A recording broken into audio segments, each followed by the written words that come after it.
अभिषेक झा जी, बिहार में मिलेगा फायदा? आप लोग इतने सालों से सत्ता में हैं, 2005 से नीतीश कुमार मुख्यमंत्री हैं, 1.5 सालों को छोड़ दिया जाए तो कामकाज के आधार पर मांगते ना वोट कि नीतीश कुमार मुख्यमंत्री हैं, इन्होंने जो काम किया है बिहार के विकास के लिए। अब देखिए, जाति के आधार पर आप लोग भी वोट मांगने जाएंगे कि हमारी सरकार ने जातिगत जनगणना का ऐलान कर दिया। अभिषेक झा जी, किसने कह दिया कि हम जाति के आधार पर वोट मांगेंगे? चित्रा, अरे तो क्यों हुआ है? हमने हमेशा नीतीश कुमार के काम पर और विकास पे मुझे भी बोलने दिए चित्रा जी।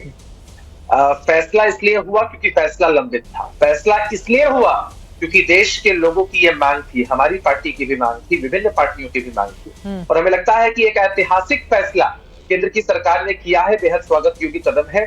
पूरे देश में इसका सकारात्मक प्रभाव पड़ेगा। और जब हमारे विपक्ष के साथी कहते हैं कि चुनाव पर भी इसका प्रभाव पड़ेगा, ये इनके अंडर कॉन्फिडेंस को दर्शाता है। इनको लगता है कि इस मामले से ही ये चुनाव हार जाएंगे, तो स्केपिज्म की एक टेंडेंसी इनके अंदर है। खैर, आप जानती है कि हमारे नेता नीतीश कुमार जी ने विभिन्न प्लेटफॉर्म्स पर इस मांग को उठाया। सर्वदलीय सहमति बनाने की बात हो, बिहार विधानसभा से प्रस्ताव पारित करने की बात हो, प्रधानमंत्री जी से भी मिले।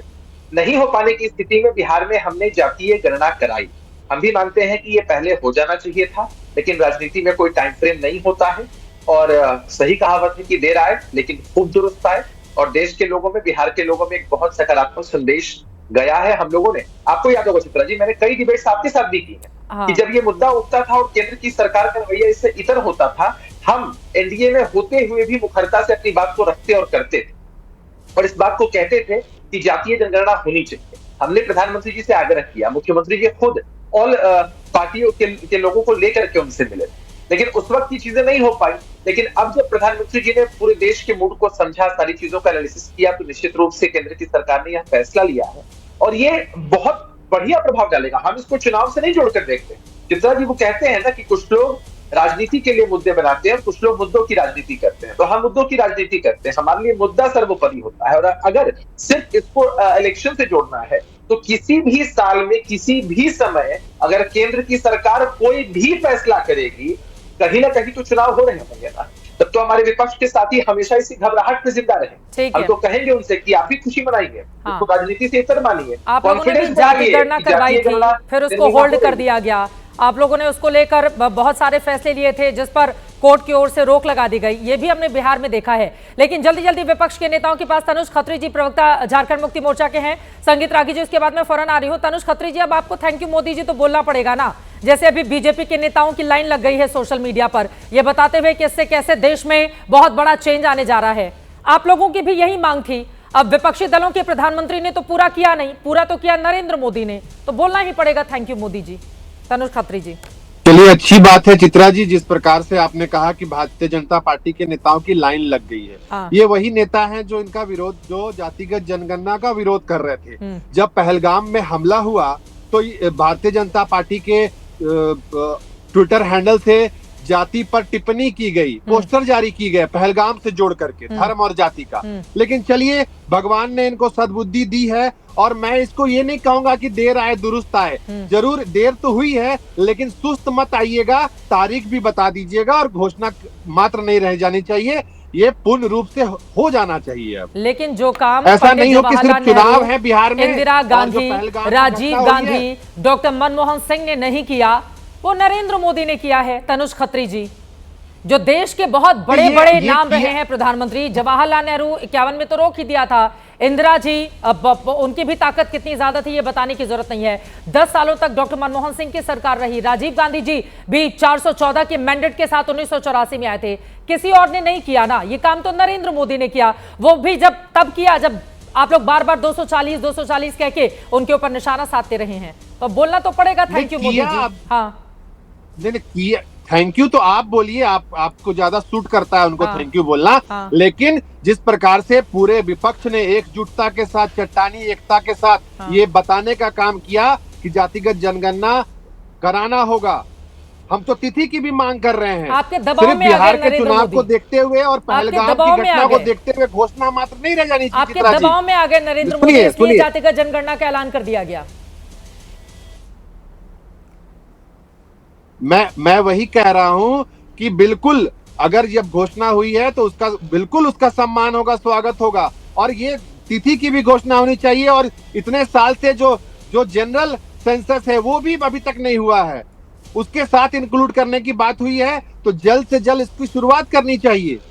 अब जब इसमें देरी नहीं करनी चाहिए, तो ठीक और है, ये विपक्ष की चट्टानी तो एकता का ही स्वरूप। ठीक है, लेकिन झारखंड मुक्ति मोर्चा आपकी इतनी मजबूत सरकार है, वहां पर आप लोग करा लिए होते राज्य में, जैसा कि बिहार उधर कर्नाटका कई राज्यों में हुआ, तो आप लोगों के पास भी होता ना कि देखिए हमारी सरकार ने पहले करा लिया है। संगीत रागी जी, अब आपके पास आते हुए देखिए विपक्षी दलों की ओर से कहा जा रहा है हमारा दबाव काम आया।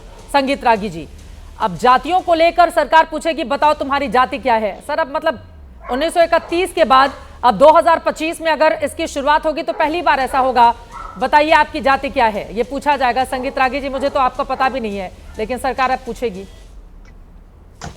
चित्रा, मैं जाति के आधार पर इस प्रकार के सेंसस का मैं विरोधी रहा हूं, और नैतिक तौर पर मैं इसे गलत मानता हूं, सैद्धांतिक तौर पर इसे मैं गलत मानता हूं। और मैंने पटना हाईकोर्ट में केस भी फाइल किया था कि कांग्रेस इस देश को जातीय उन्माद में झोंकना चाहती है, और ये पंडित जवाहरलाल नेहरू इसका मतलब सामाजिक न्याय के पुरोधा बिल्कुल ही नहीं थे। उन्होंने सामाजिक न्याय को गर्त में ढकेल दिया था। मिसेस गांधी ने सामाजिक न्याय को गर्त में ढकेल दिया था, और उनके बेटे राजीव गांधी ने तो महागर्त में इसे ढकेल दिया था, क्योंकि उन्होंने कहा था, संसद में, भरी संसद में अपने भाषण दिया था कि देश को जातीय उन्माद में ले जा रहा जाए, क्या मतलब है यदि जातीय। लेकिन इसके बावजूद भी मैं कह रहा हूं, 2-3 बातें ध्यान रखिएगा। आप धर्म के आधार पर बात करके और कहेंगे कि हम सेकुलर समाज का निर्माण करेंगे तो संभव नहीं होगा। यदि एक धर्म के बात में बात करेंगे तो दूसरा धर्म भी पोलराइज करेगा। वैसे ही जातियों के आधार पर आप कहेंगे कि जाति विहीन समाज की निर्माण करें, इससे बड़ा कोई गलत चीज हो नहीं सकता, इससे बड़ा कोई ढोंग हो नहीं सकता।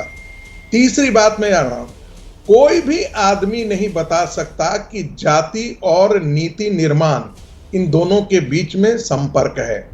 चौथी बात मैं फिर जिक्र करना चाहता हूं, कई ऐसी जातियां हैं, पहले तो कि जाति हमारी देश की देन नहीं थी, इन्हें पता ही नहीं है जातीय जो है वो कहां से। हमारे यहां घोड़ों की जाति हुआ करती थी, आम की जाति हुई थी, समझे कि नहीं, सारी चीजों की जाति हुआ करती थी, एक कैटेगरी था वो जिस रूप में आज जाति है। जब पहला सेंसस हुआ था और ये विदेशी आकर के हमारे यहां जाति ढूंढ रहे थे, तब उनको कोई कहता था, उनसे पूछता था तो कहता था हमारा बुद्धिज्म है, दूसरा कहता था हमारा सिखिज्म है, तीसरा कहता था कुछ और है। ये धीरे धीरे अंग्रेजों की देन है जाति। ये जातीय व्यवस्था हमारे समाज तो की व्यवस्था नहीं है। को आप सपोर्ट करते हैं, आप आरएसएस को सपोर्ट करते हैं, फिर तो आप लोग खुद फंसेंगे ना संगीत रागी जी, इस तरह की बातें करके, फिर तो आप वही फंस जाएंगे। और आपने विरोधी दलों पर तो करवा दिया मामला, आप तो फिर इनके खिलाफ भी करवाना ही पड़ेगा कि क्यों लेकर आइए। चित्रा जी 2-3 बातें आपके दर्शकों के लिए, ज्ञान के लिए मैं बता दूं। जो गहरे समुद्र में मछली मारते हैं वो भी मछुआरे होते हैं, जो छिछले समुद्र में मछली मारते हैं वो भी मछुआरे होते हैं, जो नदी में मारते हैं मछली वो भी मछुआरे होते हैं। ये कोंकण के स्टडी को मैं बता रहा हूं। और जो ऐसे तालाब में मारते हैं वो भी मछुआरे, और सब एक दूसरे से अपने आप को श्रेष्ठ मानते हैं। तो ये श्रेष्ठता अश्रेष्ठता की ये जो व्याख्या है ना, ये कोई मनुवाद की देन नहीं है, ये भी ध्यान में रख लीजिएगा। एक बात और जिक्र कर देना चाहता हूं, कई बार होता है ना कि राक्षसी तत्वों के हाथ में पशुपास्त्र न चला जाए, उसको प्रिएम्प्ट करने के लिए हो सकता है नरेंद्र मोदी की सरकार ने इस चीज को लाया है। लेकिन फिर भी मैं मानता हूं,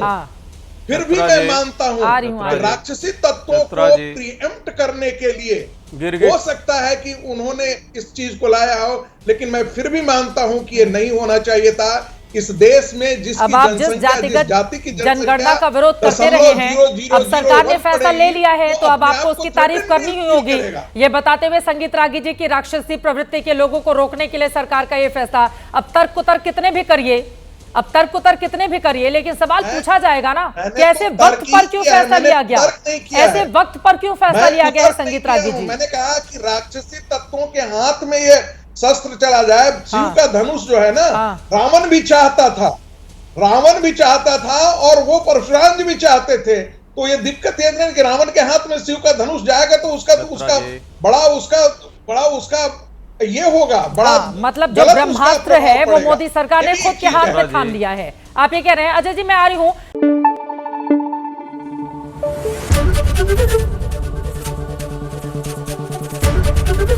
एबीपी न्यूज आपको रखे आगे।